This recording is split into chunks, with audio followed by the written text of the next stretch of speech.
सिद्धार्थ गौतम कैसे बने ज्ञानी महात्मा बुद्ध।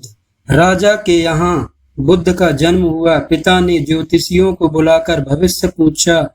उन्होंने कहा, या तो यह सम्राट होगा और या तो यह साधु होगा।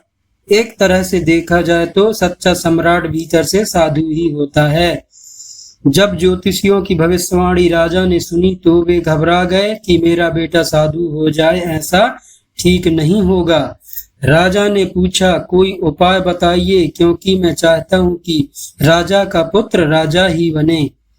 ज्योतिषियों ने मैं कहा कि इसका लालन पालन व पूरा जीवन बड़ी सावधानी में बितानी होगी, अर्थात आपका पुत्र सिद्धार्थ कभी किसी बूढ़े व्यक्ति को न देखे, कभी किसी बीमार व्यक्ति को न देखे और कभी किसी मरे हुए व्यक्ति को न देखे। जब तक ऐसा होगा तब तक वे राजा ही बने रहेंगे। अगर ऐसा नहीं हुआ तो वे साधु बन जाएंगे। राजा शुद्धोधन ने अपने पुत्र सिद्धार्थ के लिए बढ़िया से बढ़िया, बड़े से बड़े महल, अच्छे से अच्छा भोजन, दास दासियां और खाने पीने का सामान आदि वस्तुओं के ढेर लगा दिए। पिता ने पुत्र को सुख सुविधाओं में इतना उलझा दिया कि उसे बाहर का संसार याद ही नहीं आया। शुद्धोधन ने समझ लिया कि अब इतने सुखों के आगे साधु बनने का प्रश्न ही उपस्थित नहीं होता। वे निश्चित हो गए। राजा शुद्धोधन ने बिल्कुल पक्की व्यवस्था कर रखी थी कि उनका पुत्र सिद्धार्थ जीवन में कभी भी वृद्ध, बीमार और मृत व्यक्ति को न देख सके, क्योंकि वे अपने पुत्र को खोना नहीं चाहते थे। सिद्धार्थ का जीवन ऐश्वर्य और सुख सुविधाओं में बीत रहा था। उनके जवान होने पर एक सुंदर कन्या यशोधरा से उनकी विवाह हो गया। विवाह हो जाने पर शुद्धोधन की आधी चिंता मिट गई। अब तो शादी हो गई, अब कहाँ जाएगा?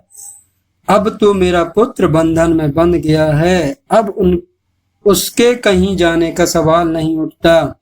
1 वर्ष बाद बेटे का भी जन्म हो गया। उसका नाम राहुल रखा गया।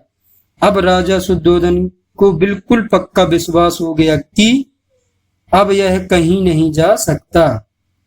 एक दिन सिद्धार्थ ने कहा कि पिताजी, आज तक मैंने कभी अपनी राजधानी नहीं देखी।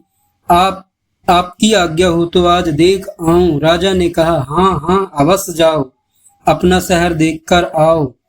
एक सारथी को भी साथ में भेजा गया कि जाओ राजकुमार को राजधानी घुमा फिराकर लाओ। फिर भी राजा ने चाक चौबंद इंतजाम कर रखा था कि कहीं चूक ना हो जाए। सिद्धार्थ के लिए राजधानी के प्रमुख मार्ग खूब सजाए गए थे, पर घूमते घूमते सिद्धार्थ ने घोड़ा उल्टा मार्ग ले लिया। वे उस मार्ग से गुजरने लगे जहां पर तैयारियां नहीं थी, और आज उनको बहुत आश्चर्य हुआ जब पहली बार उन्होंने एक बूढ़े आदमी को देखा। कमर झुकी हुई, पूरी चमड़ी में झुर्रियां पड़ी थी। वह परेशानी और दुख से बेहाल था। उसकी चाल बहुत धीमी थी। बूढ़े की झुकी हुई कमर को देखकर सिद्धार्थ को एक झटका लगा और सारथी से उन्होंने पूछा, क्या एक दिन में भी बूढ़ा हो जाऊंगा? सारथी ने कहा, हाँ राजकुमार, हर व्यक्ति के जीवन में 3 अवस्थाएं आती है, बचपन, जवानी और बुढ़ापा। एक दिन तुम भी बुढ़ापे की अवस्था में जाओगे। हे राजकुमार, यह संसार का नियम है, चाहे गरीब हो या अमीर, सबका शरीर शिथिल अर्थात बूढ़ा होता है। राजकुमार सोच में पड़ गया। सारथी ने रथ को आगे बढ़ाया तो कुछ दूरी पर एक बीमार व्यक्ति मिला जो रोगों से घिरा हुआ था। उस पीड़ित व्यक्ति को देखकर राजकुमार का मन बहुत ही दुखी हुआ। राजकुमार ने पूछा, इसको क्या हुआ है? सारथी ने कहा, यह व्यक्ति बीमार है, इसलिए यह कराह रहा है। इंसान इस संसार में दुख और सुख दोनों हैं।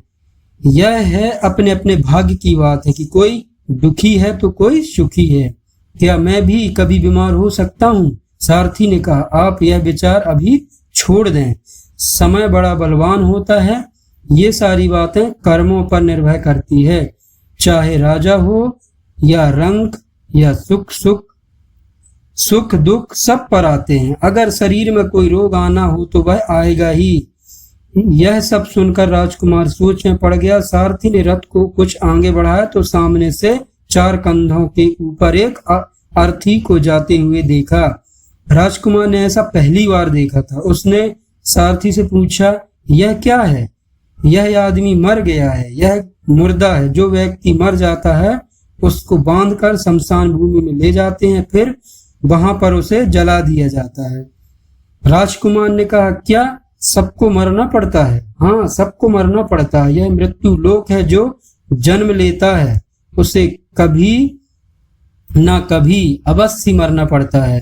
तो इसका मतलब यह हुआ कि ठीक इसी तरह से एक दिन मुझे भी मरना होगा, मेरी देह भी मुर्दा होगा और मुझको भी 4 कंधों पर उठाकर ले जाया जाएगा। मुझको भी ऐसे ही रस्सियों से बांधा जाएगा।